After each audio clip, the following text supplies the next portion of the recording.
about that. Yeah, enough Let's, of that. let's return back to the throne room and the dynamic between Vader, Luke, and the Emperor. So now we've taken the tense dynamic between Vader and Luke that was established in Empire, and we've deepened it by adding the real dark force behind everything that's been going on for the last two films, the Emperor, who up to this point we really hadn't seen except for a brief hologram in Empire.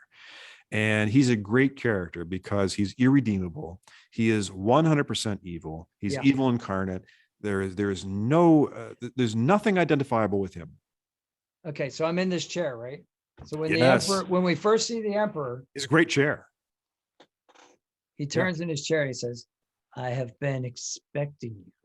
Yes. And he does it just like a Bond villain, right? Yes. I have been expecting you, Mr. Bond. And there are many ways that you can totally blow playing a super evil character, but Ian McDiarmid is fantastic in this role. He's totally understated, under tons of makeup, but man, is he believable as evil incarnate. The Emperor is frightening. He's frightening. He really is. You can tell he wants to kill every rebel. He wants to slaughter all of them. He's happy to do it. And that is the kind of threat that you need in this movie to make you feel a sense of jeopardy. Soon the rebellion will be destroyed, and Skywalker will be one of us. Yes, yeah. It's a classic trope, but really well done in these circumstances. Yeah, absolutely. And here's the thing: so we don't know anything about the Emperor, right? Nothing. We don't know anything. Nothing. All we did, we saw him in the hologram in Episode 5, right? Yeah. So you don't need to know anything. After he delivers that line of "being expecting you," you'll no longer need those. In a little twitch of he doesn't even raise his hand off the armrest. A little twitch of his finger, and all that the binders fall off of Luke's hands, right? Mm-hmm. So he's like giving him freedom. He's giving him freedom of choice, saying, "I'm not afraid of you." And that's what makes it all the more frightening. And then he dismisses his guards. Yes. Guards, leave us. This is a Sith and Jedi thing. This is like a power move, right? Yes. I am in control. And totally. Think about, it's not that long ago, Luke was trying to lift rocks and he was having trouble with telekinesis. Like, it's not that easy for him to do. But the Emperor, no big deal. So now we're like, this guy's powerful. What other powers this guy might have, you know? Right. We don't know. We have no idea. We haven't seen anything. Nope. And the sense of threat that he exudes is heightened by other details, like Luke looks out there, the Emperor is taunting him, Luke's getting pissed off, and Luke looks down at the Emperor's right hand, and there's his saber, and McDiarmid delivers in the creepiest way possible. He tilts his head. "You want this? The Jedi's weapon. Take it. Strike me down. I'm defenseless." Yeah. It's like that's how confident he is. The saber's there. You can just cut me down. Go ahead. Try it. It's great. It is. And then when he does, and Vader like blocks the shot. Yeah. Oh, so cinematically, that is a great scene because unbelievable. He finally gives in. He's had enough. Luke can't take it anymore. His friends are being killed. He gives in. He force grabs the saber. Okay, crossing of the swords. You get that X framing the Emperor's face directly above, and he just sits back and laughs. Wonderful. Now, is that a still frame?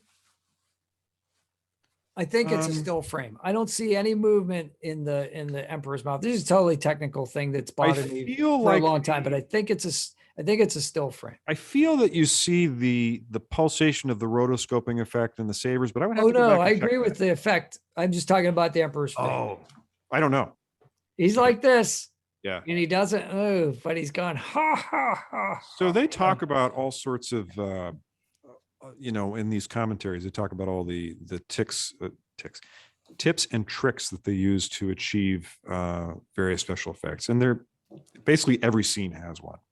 So it wouldn't surprise me at all if that was something that they did. They decided to overlay the rotoscope sabers over top of the still frame.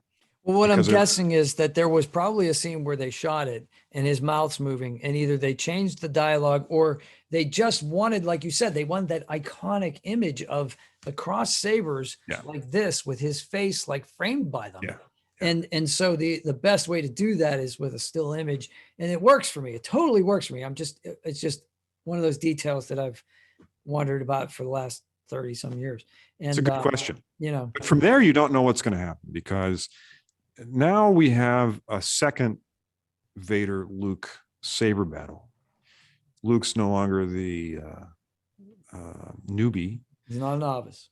He's not a novice. He has some skill.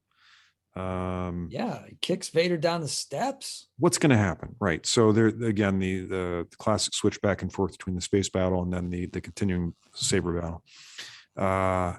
And they eventually make it clear that it's going to be a draw. And he gets some good blows in. He kicks Vader down the steps. There's a really cool part there where it looks as if Vader's blade props him up, and he rotates around it like a fulcrum. Oh wow, I gotta look at that. I Right. don't remember that. Yeah. You mean during the actual like flip? When as he's kicked down the steps, it looks as if, the blade is down here, and it looks like it serves as a fulcrum for his, Like a pole vault almost. like a pole vault. Yeah, exactly. I'll look at that. That's interesting. And that sticks out to me every time I watch that scene. Wow. But in the commentary, there's towards the end of that battle between the two of them, Luke has retreated. He's hiding in the shadows, and he's in the platform below where the Emperor's seat is.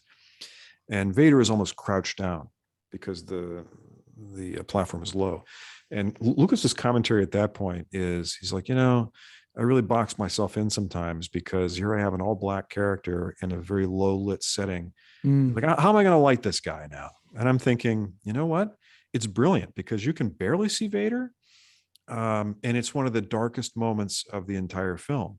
And the fact that there's hardly any lighting, and just the barest specular reflections off of Vader's mask is exactly what's called for in that moment. And those this is where I wonder where purplish panels. Right. There's some kind of tech Mhm. panels in the background. So you can blame the ambient light on that. Right.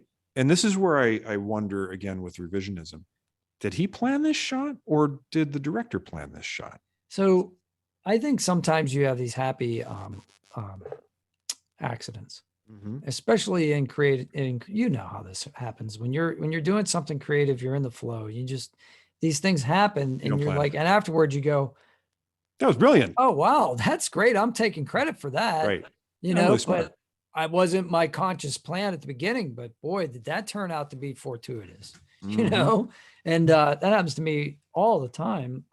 Writing all the time. You just choose the right word sometimes. And it's like, oh, that means 3 things. Nice. Triple entendre. And it just was the word that came to you. And I only meant it in the first sense, but then it turns out to have 2 more than that work as well. So it's kind of cool. But and the music in that section is the music is always important in a Star Wars movie, always. And watching with the commentary, where you really don't hear much of the dialogue or the music, really makes that apparent. Just seeing the visuals alone, without that, the very evocative types of musical soundscapes that Williams always creates, all the leitmotifs that he throws in to let you know this music is about this character, this music is about that character. Yes. He's constantly reminding you of that. And he does some great, his theme for the Emperor is wonderful, but also he does some great spooky music in that moment where Vader is looking around trying to find where Luke is crouching down and hiding out. Yeah, he's really writing horror film music at some so and he combines it really well. So the scene where the Emperor first lands on the Death Star, and we're talking about the ships flying past and the troops, is the Imperial March. You see the Imperial March plays, and then as the Emperor starts to descend the ramp, it turns into that dark, spooky, like, who's this guy? Ooh, and it's like human voices, but are they human voices? Very deep, like kind of like almost like that Tibetan, throat music kind of, these grumbling of demonic voices. and he comes down the ramp, and you're almost expecting like smoke, like And you do it's get just- that because, there's any ramp in a Star Wars ship always has to jet steam down. right, right, yeah, it's all hydraulics, It's that leak. yeah. You gotta Steam have some- hydraulics that leak. So yeah, but it and so now we're introduced to the Emperor's theme, and then of course that comes up all the time during the duel in the Emperor's room, in the Imperial throne room. So did you notice this, or is this me? But like I knew that like at the beginning, there's a revisionist part that talks about why the lightsaber duels aren't as good in the earlier movies as the later movies, and obviously it's because practically because they had like fencing training like along the way.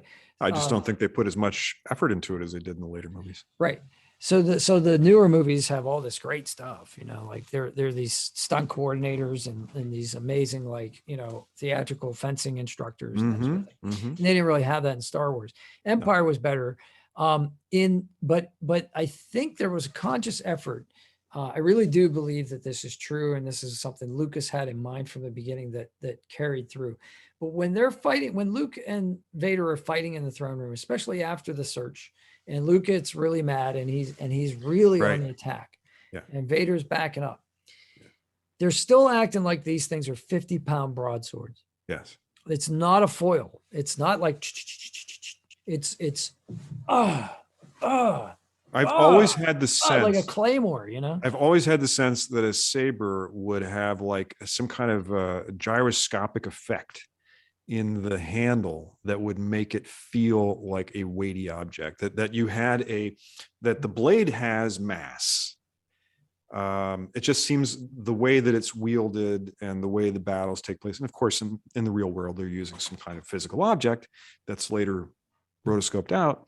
But I like to imagine that in that universe, when you are wielding an ignited blade, that feels to your hand as if there is mass. That's interesting, because I had the opposite idea. I had the idea that the hilt is very, very heavy, because the power that it would take to emit that beam of light, it would be very heavy battery, heavy generator, heavy emitter, all that stuff would be really heavy. And then the blade would have no mass because it's energy. And that's why they're doing this kind of stuff. Now, when the blades hit each other, then you have a force of resistance, but because it's so much energy blocking each other, then it's really heavy, Well, it's huge energy because, as we talked about in a previous video, in episode 1, where there's that homage to Forbidden Planet. Yes. Qui-Gon just spears his saber in to this massive blast door, and it's melting away and charring on the other side of the door. And he's just sitting there working it back and forth. So that gives you the impression that this is an extraordinarily energy intensive weapon. Clearly it's the most dangerous weapon in the universe to practice with. Oh my gosh. Because it's a good thing that artificial limb mistake. Surgery is fairly routine. It clearly is fairly routine. There's actually a scene in this movie where, like, at the end, okay, so we'll talk all about the climax, but just to refer to it for a moment, Luke's already chopped off Vader's hand. The Emperor is lightning flashing him, and he's down on the ground. He's, "Father, please!" And Luke and Vader takes his place back at the Emperor's side. Yes. And he's standing there observing the events. Yes. And he's lost his right hand. Right. But for a moment, you're thinking, well, it's okay. You can get another right hand. It's like, it's all wires anyway. They're just going to like snap one on. It's not a big deal. Right. Yep. I mean, at least that's what occurs to me. So. No, I think that's exactly right. And yeah. it wasn't so much the dramatic shock of that moment was seeing Vader on his back in a defensive position, holding up the blade with one hand against and holding onto the railing with his left. Yes, against Luke's Luke is having a berserker attack. He's no longer using style. It's the pure anger. He's just lashing out blindly. He's using it as an axe.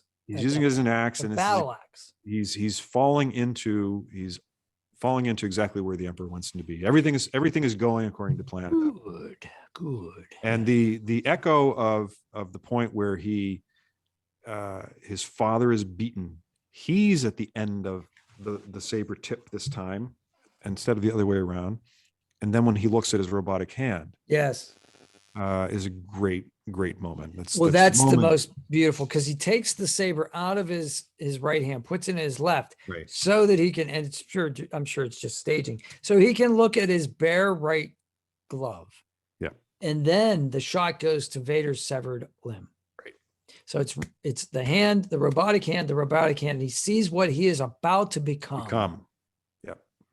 Couldn't be more obvious, but it's so well done. Oh, yes, it's good that it's obvious. It's just Dare I say heavy-handed? Sorry, that was terrible. But it had to be said.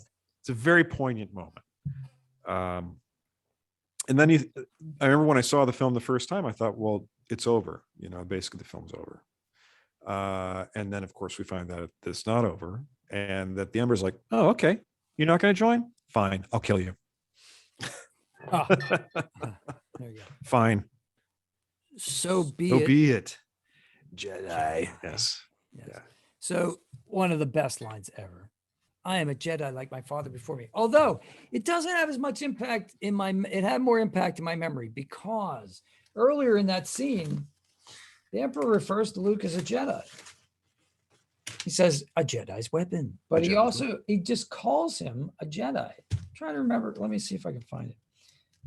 But it's like, yeah, I mean, I'd forgotten that the Emperor actually addresses Luke as a Jedi before that moment. Because if the Emperor doesn't, then he acknowledges that Luke has finished his path. What's the name of the author again?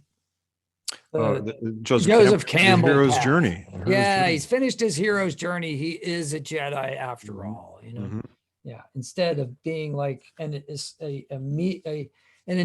an initiate, but like an intermediate, Well, and this was again exposition. Yoda basically tells him this, that you have to, when you face Vader, after that, you're done. Right. That's your path. The line is, I can't believe I didn't remember this line. The line is, oh no, my young Jedi, it is you who are mistaken about a great many things. And that leads to another great line, because it's the only time up to that point where Luke actually gets under his skin. He pisses him off. Yeah. Because it says, your overconfidence is your weakness. Your faith in your friends is yours. Yeah, and the delivery is so wonderful. Isn't that a wonderful delivery? Yes. So your faith in your friends is yours. Yeah. And then but the fact that the Emperor does have his own point of view, now we've got the reflection with Ben, and Ben's like, from a certain point of view, and the Emperor is going to tell him, oh no, there's another way to look at the universe. Now we don't find that fleshed out until the prequels, but it's really neat the way that somebody else picked up on that and wrote it in the prequels.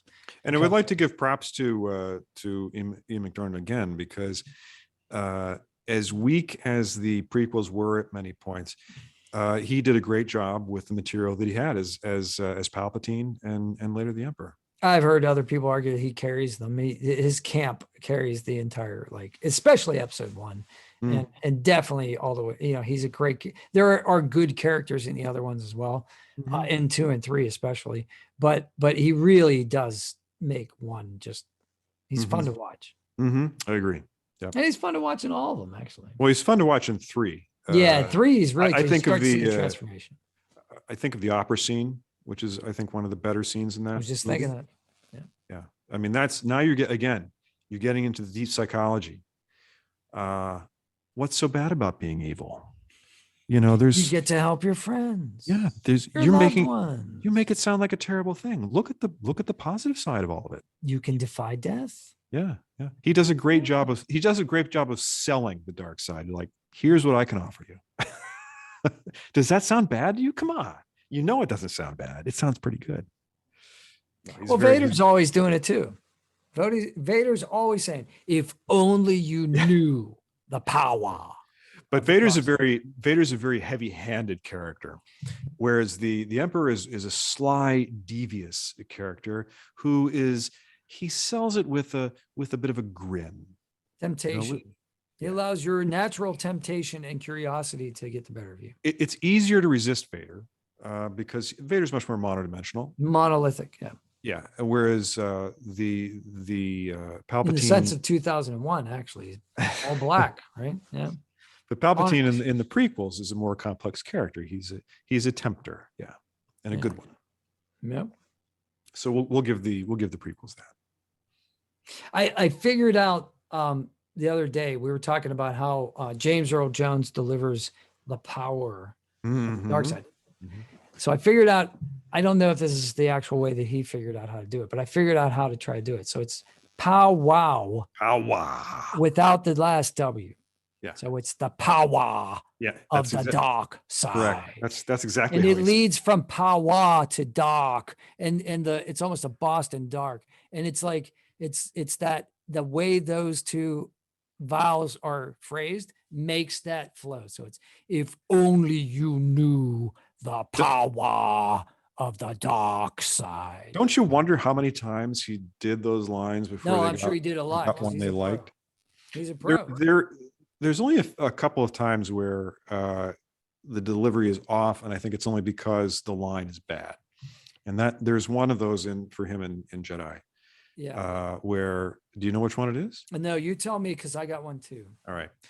The Emperor is telling him that Luke's going to come back to him. He doesn't have to go searching for him. And his response is, "He will come to me." Yeah, it's a little bit. It's a poorly written line. It could have been something better along the lines of.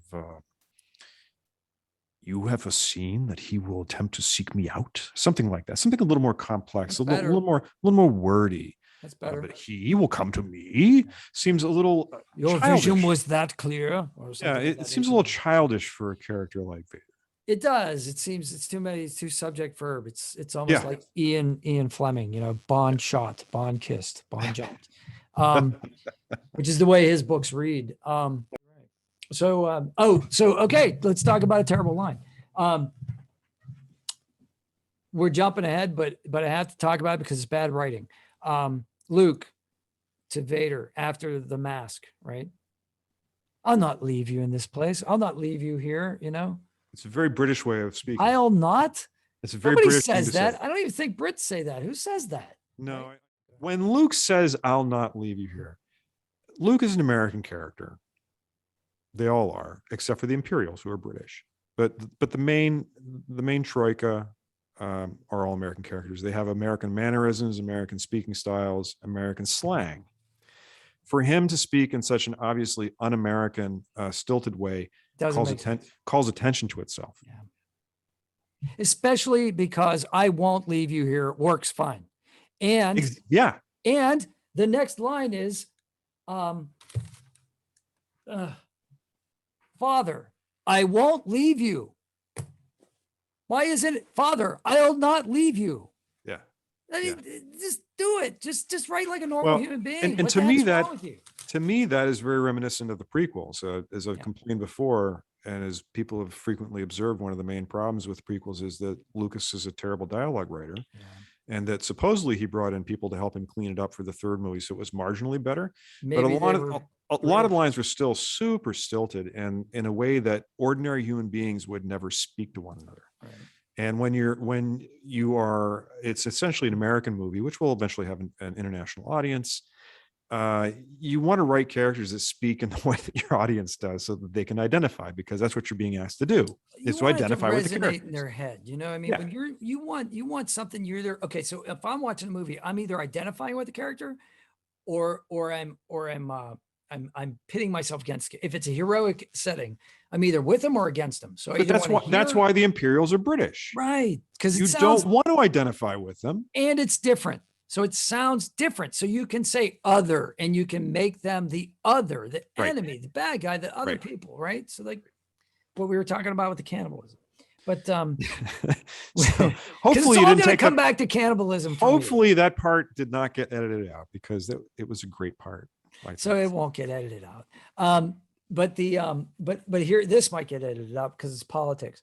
So you talked about the troika.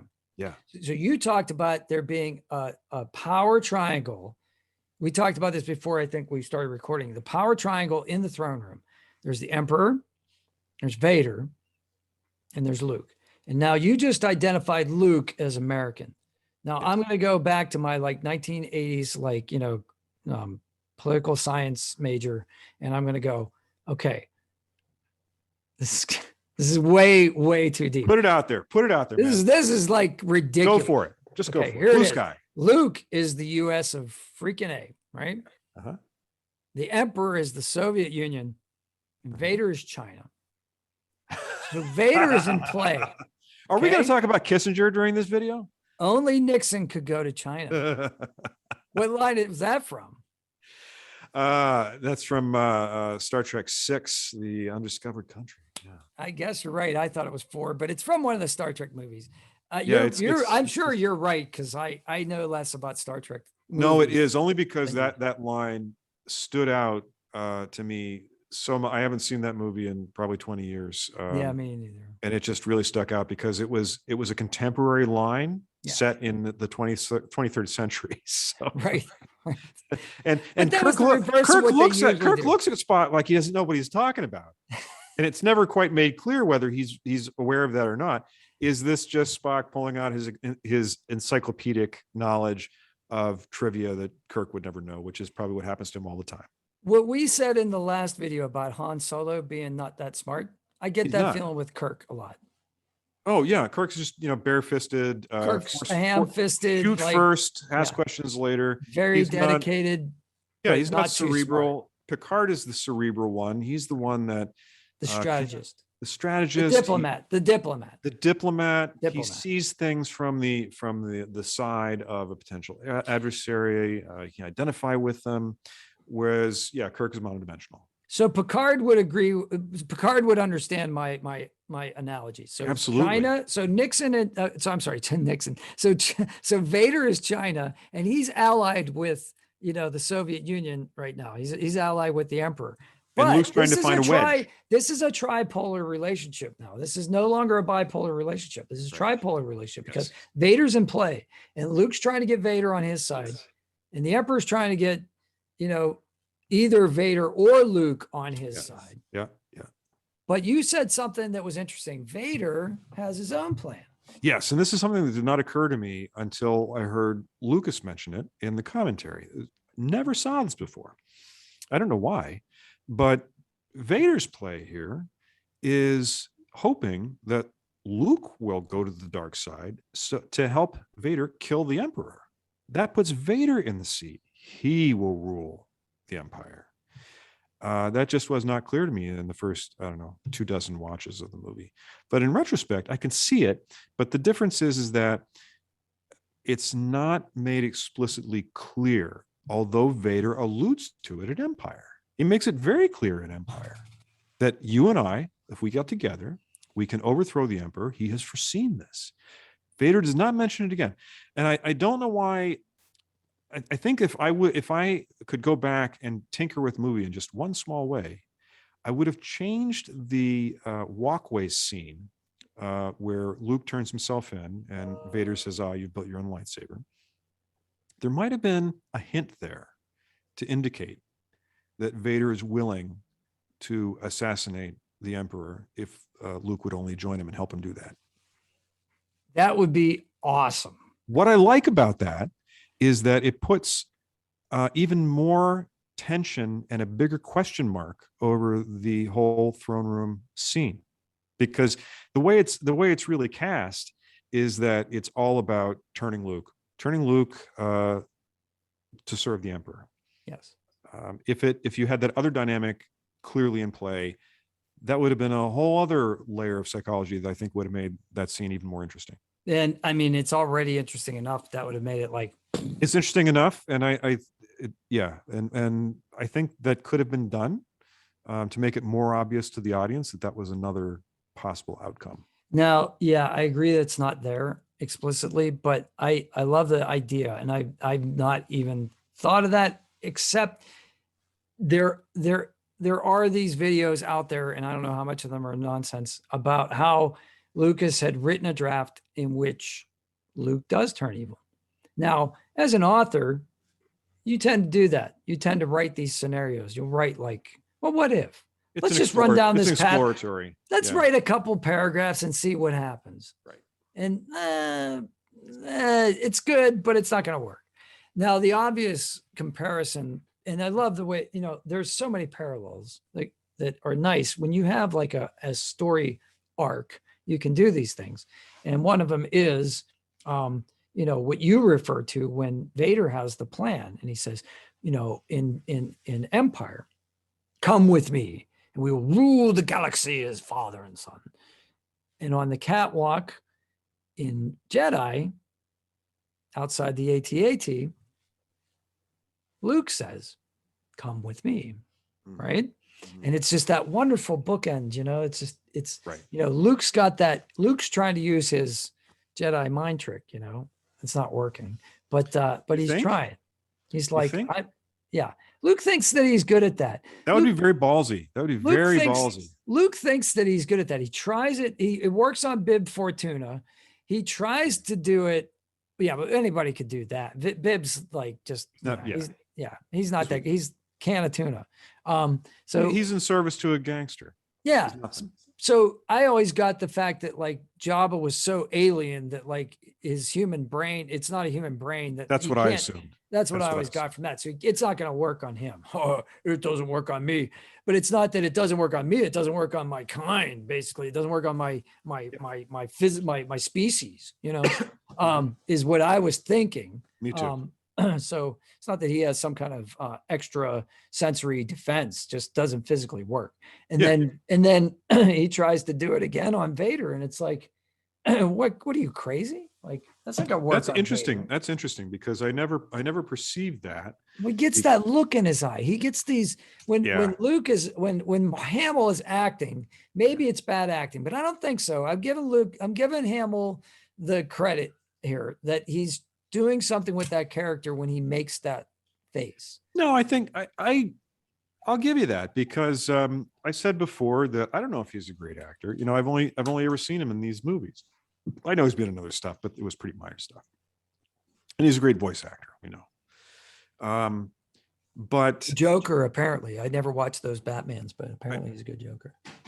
This is what I've heard, and he apparently likes to play that character a lot. Sure, it's fun. But so there are sequences in the throne room where he does a really stellar job. Actually, I think he handles the whole sequence extremely well. Looking pained, wrestling internally with watching the fleet being destroyed right in front of him out the window. And then there's the sequence where he's in the shadows hiding from Vader, and Vader's talking about Obi-Wan's failure and so forth. And he does some great. His failure is now complete. He loves that word complete. He just loves that word. I think Vader evil's about absolutism. Tied up in a nice little knot and everything's tidy. Evil's about absolutism, isn't it? Well, he's lawful evil. Okay. So when you're doing D&D, you need these archetypes to like figure out the 9 different alignments. And lawful evil is always Vader. He's law and order. It's just he will use any method to do it, and preferably one that involves like killing people. Right. Yeah. If necessary. Yeah. I don't think he. It's not into bloodlust, but it doesn't give him pleasure, but it's a means to an end. I mean, if somebody's going to defy him at the conference table, of course he's going to remind him who's boss. I think he gets a little pleasure. I mean, I get the sense that like when he's choking the guy in the original Star Wars, that he's really enjoying that moment. I find you. I would. Haven't all of us had to face some low-level pissant functionary that just needs a little comeuppance? Haven't we all had a job like that? Absolutely. Yeah. I certainly have. So you mentioned the alien universe at the beginning of the second movie, the Aliens. Yeah. Sigourney Weaver's back home. Another big 80s movie. Another huge 80s space station. Oh, well, that's a wonderful movie. But she does this wonderful thing. I had a desk job for about 6 months in 2005, and it was absolutely horrible. I'm sure I've talked about this, just terrible. And there was a lot of paperwork. It was doing mortgages. And at one point, she's sitting at a table with a bunch of suits and a bunch of stuffed shirts, and they're talking about bottom lines and shake and bake colonies and all this stuff. And she's talking about aliens. And she goes, she goes, if one of those things comes down here, all this, and she shuffles all the papers and throws them up in the air and says, bull, this doesn't mean anything, and I know the scene. I've always wanted to do that at a conference table, be like, all this bull blah doesn't mean anything, because it's just wonderful. That's a corporate American dream. What a release. Yeah. It would be like a scene from Office Space or something, I think I think that's wish fulfillment. It is wish fulfillment. Yeah, we'll talk about that another time. Yeah, that's a totally off base. So, but I don't even know what led me there. Doesn't matter. Oh yeah, we were talking about the bureaucracy of Vader. We were talking about like how he's institutionalized. Yeah. He's institutionalized evil. He's not bloodthirsty. No. He doesn't kill for sport or for amusement. Right. But he kills in service to his aims, like in Rogue One, where he wants that tape, and he'll kill anybody that's necessary to get the plans back. Yeah, even if he has to do it himself. Absolutely. Oh, which in that hallway, he is not above. He's not above doing it himself, because at that point, he's essentially the Emperor's arms and legs. He's his personal emissary. Right. And really, could anybody else be trusted to get the job done at that point? Nobody else has been able to. No. Yep. And he does, man. I mean, but he also does it in a display of dexterity, of prowess. You think he was showing off, or maybe he's just? I think he was enjoying the fact that he was able to do it. But he's really so because he like lifts the one guy up, yes. And he just, and then he kills in various ways.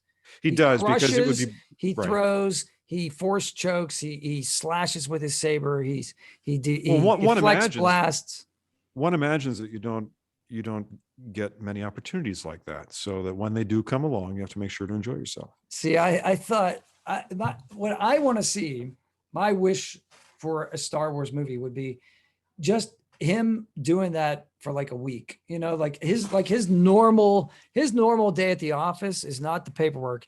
It's doing that kind of stuff. It's you are the lead assassin. You are James Bond of the universe. You go out and you do the dirty work and you get it done. But see, right. And so the reason that hallway scene on the Tantive 4, he's going berserk there. Where am I going with this? 4 appears once again. That he's dealing with people. One assumes that as a Sith, you don't get your hands dirty all that often, unless you're engaging the Jedi. Those irritating, always in your hair, do-gooders, fouling up your plan, right? So, but everybody else, really unworthy combatants. They're not worthy foes. It's like fighting children. And that seems pretty clear from his interaction with the rebel troops on the Tantive 4 at the end of that movie. I mean, yeah, because he just mows them down. Yeah, there are no worthy adversaries who are not Force practitioners. No, it's like Jedi mowing down battle droids. It's just like a joke. It's just exactly even massive numbers. It's nothing for him. It's nothing for him. His only worthy adversary would be another Jedi or two or more. Yeah. How many did the Emperor take on when they came to arrest him? Are you? Oh, and he dispatches. Are you here to arrest me, Jedi Master? Yes. No, Master Jedi. Are you here to arrest? Am I under arrest, Master Jedi? Something like that. Yeah, it's a great scene, but he kills like 2 really well liked Jedi very quickly, and that's you probably know their names. There's the one with he's got the squid hair. Yeah, he's he just put me on the spot, but like, yeah, he's very well liked, and he smiles all the time. They play him in the Clone Wars like the TV series, he plays a very big role, and he's always very dashing. They show him as very dashing. They assume they imply that he's admired by females of others, of many species. So his death would have been far more significant if I had ever seen any of that. I saw that after.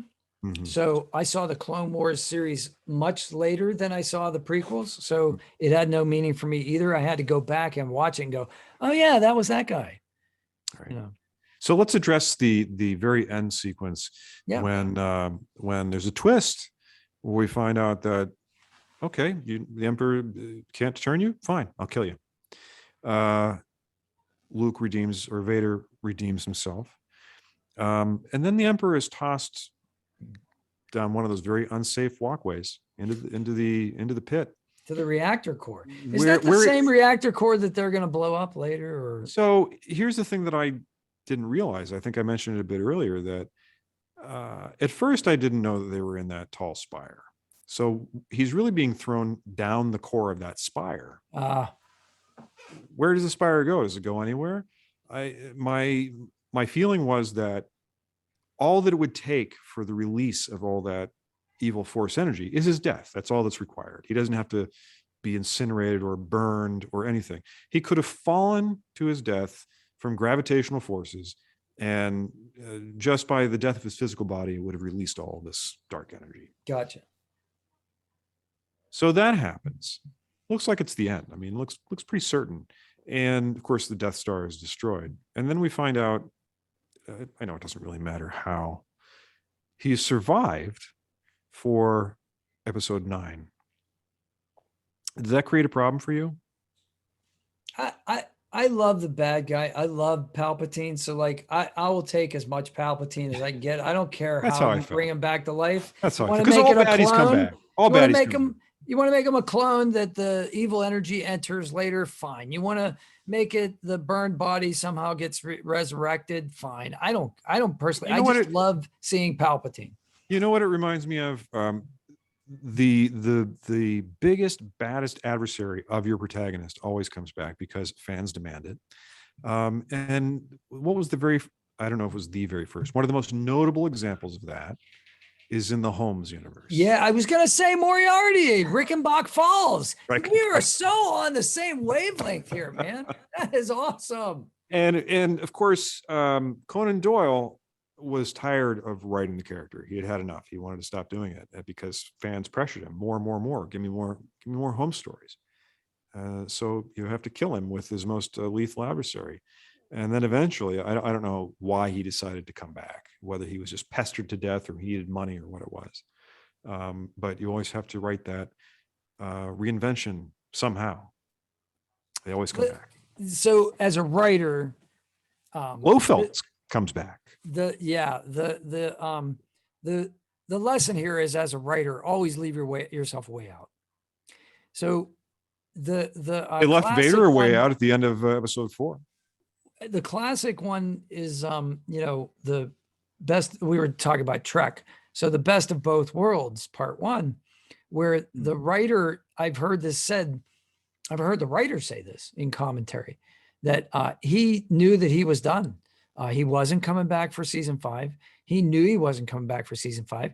He wrote an ending, a cliffhanger that was impossible for anybody to write the way out of. And then he got hired back. Really? And he had to write his way out. They didn't write the way out before they wrote. He had to write his way out. Nope. There was it wasn't there yet. Yeah. Wow. Yeah. They didn't write both parts yet. At least that's the way he tells it. I have no idea if that's true, but that's the way the writer tells it. Now, interesting, because I'll just my only addition to that is that how many years ago? 30 years ago, when that cliffhanger resolution came out, I found it very satisfying. Yeah, I did too. I found the Picard rescue very satisfying. Well, I did. I didn't like the initial failure of Riker's plan. Not Riker's plan, but the initial plan. That I found very unsatisfying, because we leave with the two, like, with that classic line where Riker just the camera just zooms in on it, Riker's face, and fire. Yeah. fire. And then he fires and nothing happens. It's like, come on, something's got to happen, some damage or something. Nothing happens. And it's just, incorrect strategy, number one, but we're not talking about Trek. We're not. May I say, as a movie theater usher, there was so much tension in that throne room scene that I remember on many, many occasions, even when there were only a few people in the movie theater, like at the dinner shows, which is the best time to go to see a show, guys. If you're going to go back to movie theaters eventually, when everything's like, whenever you're going to go back, go at 5 or 6 p.m. on a Saturday. There's nobody there. You'll have the whole theater yourself, at least maybe not in New York, but anywhere else. And that was my experience.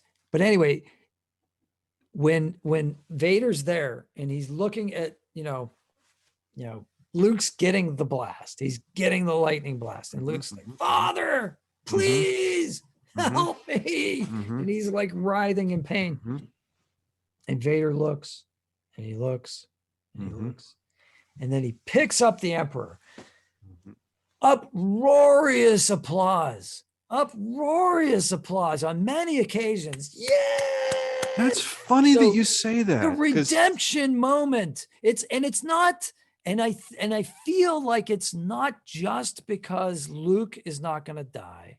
Yeah. It's because Vader ends up being good and saving his son. It's that human element beyond, you know what I'm saying? Like, it's that part of it. That's one possibility. Yeah. The other possibility is that the Emperor is so evil and so self-assured, so cocky, that it's a great release for him to finally get what's coming to him. And that's the wonder. That's the wonder of the moment, is that it's all three, and it can be any proportion of any of those three things.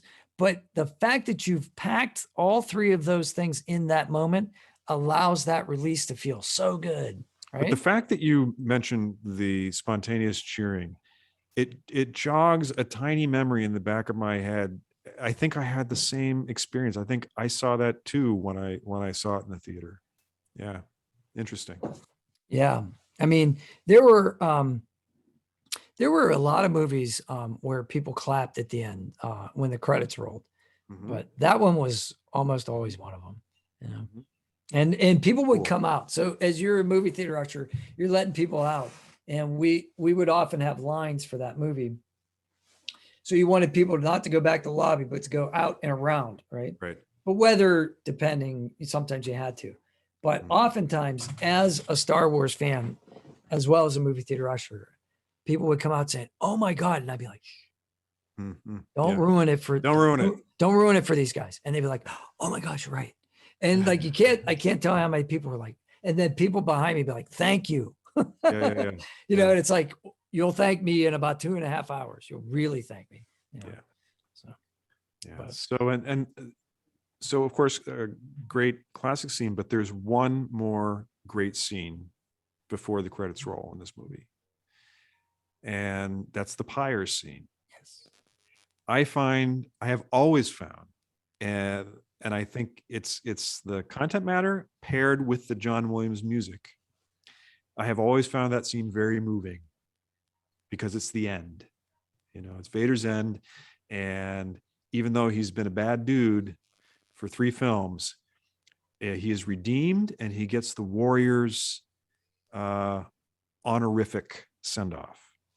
And Luke confronts his own family history, and the way the camera pans slowly up as the music changes and it goes up into the sky, and then you see the rebel fighters are letting off fireworks, and that's where the original movie cuts, and then we go to the Ewok celebration before they added in what I think it again screws up the pacing. I don't need to see the celebration on multiple worlds that we visited before, but I love that scene.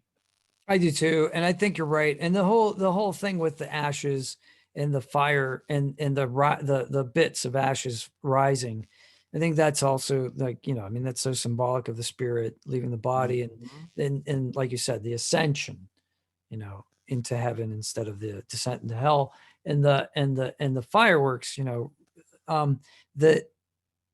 the fact that Luke doesn't say a word, Mhm. the fact that he stands there and he He does looks have very some movement. emotional. He looks He very does. emotional. He's like relieved. This long journey is complete. I I wish my father were here, but I did him a good service. Right. I'm honoring his body, but I freed his spirit at the end. He has his final redemption, his almost deathbed redemption. You know, Exactly. that whole idea. It's very Christian, actually.